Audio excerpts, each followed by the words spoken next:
This Notebook LM video explores the timeless tension between unity and division, drawing on ancient philosophy and early Christian history.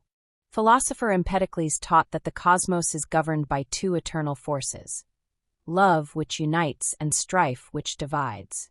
The universe cycles endlessly between harmony and chaos, never reaching a final resolution.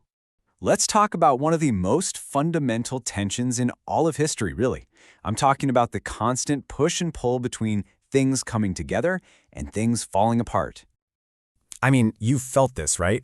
Whether you're looking at politics, your own community, maybe even your own family, this struggle between harmony and conflict just seems to be everywhere. It's relentless. It feels less like a phase and more like a fundamental rule of how things work. But what if I told you that this whole thing, this constant battle, isn't just a human problem? What if it's bigger than that? Way bigger.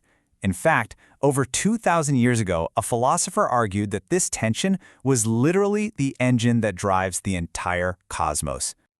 Okay, so let's get right into it. The whole story today really boils down to these two opposing ideas. On one side, you've got unity, that force of harmony and attraction. And on the other, it's total opposite, division, the force of chaos and separation.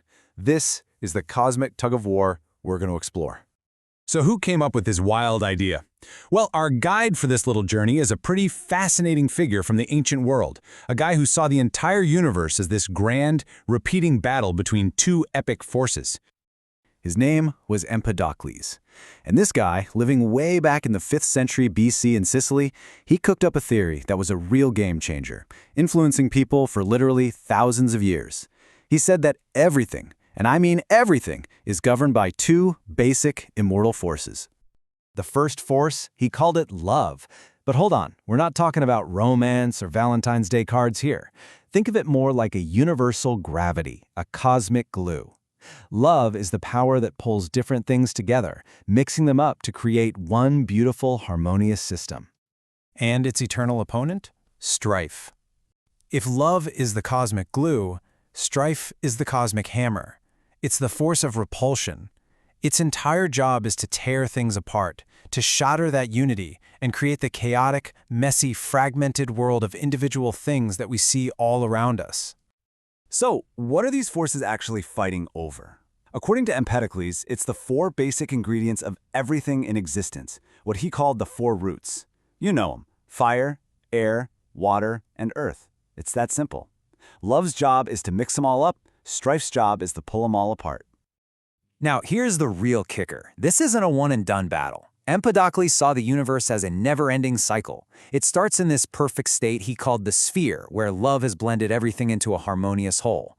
But then strife crashes the party and starts ripping everything apart. And our world? We're living right in the messy middle of that chaos. Eventually, love regains control and pulls everything back together, only for the whole cycle to start all over again. Okay, so that's a pretty wild cosmic theory, right? But what's really cool is we can use it as a lens to look at our own history.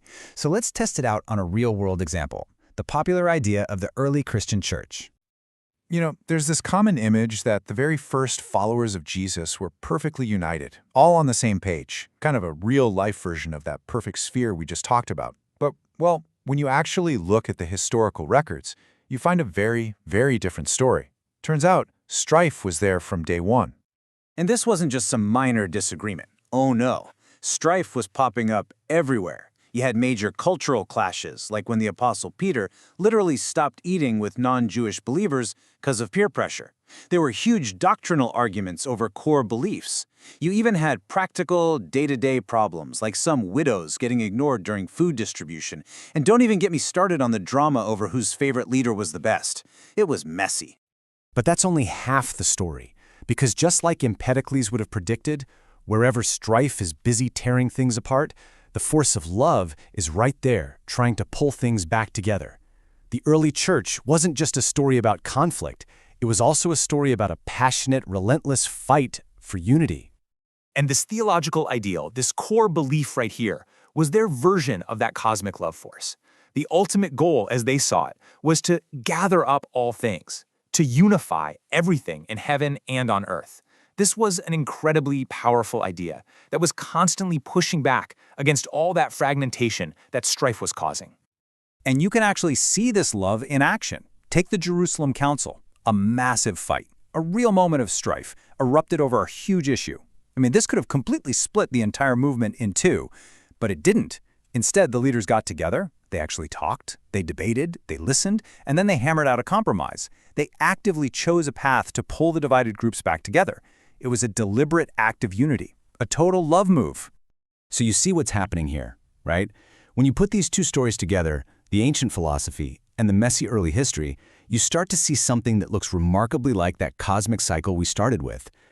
Because the huge takeaway from Empedocles is that this isn't a story where one side just wins in the end. It's not love versus strife, final showdown. No. For him, it's an eternal process, a cosmic dance. The universe is defined by this constant, dynamic interplay between the force that unites and the force that divides. And that's why the history of the early church is such a perfect microcosm of this theory. It wasn't a story of some lost perfection. It was the story of a community living right smack in the middle of that cosmic tug-of-war, constantly feeling the pull of strife and actively, passionately fighting back with the power of love. So this leaves us with a pretty powerful question, doesn't it? If our world, our communities, our own lives are the raw material in this eternal cycle, caught between these two massive forces, the question is simple. Which one are you contributing to? Which one are you building with today?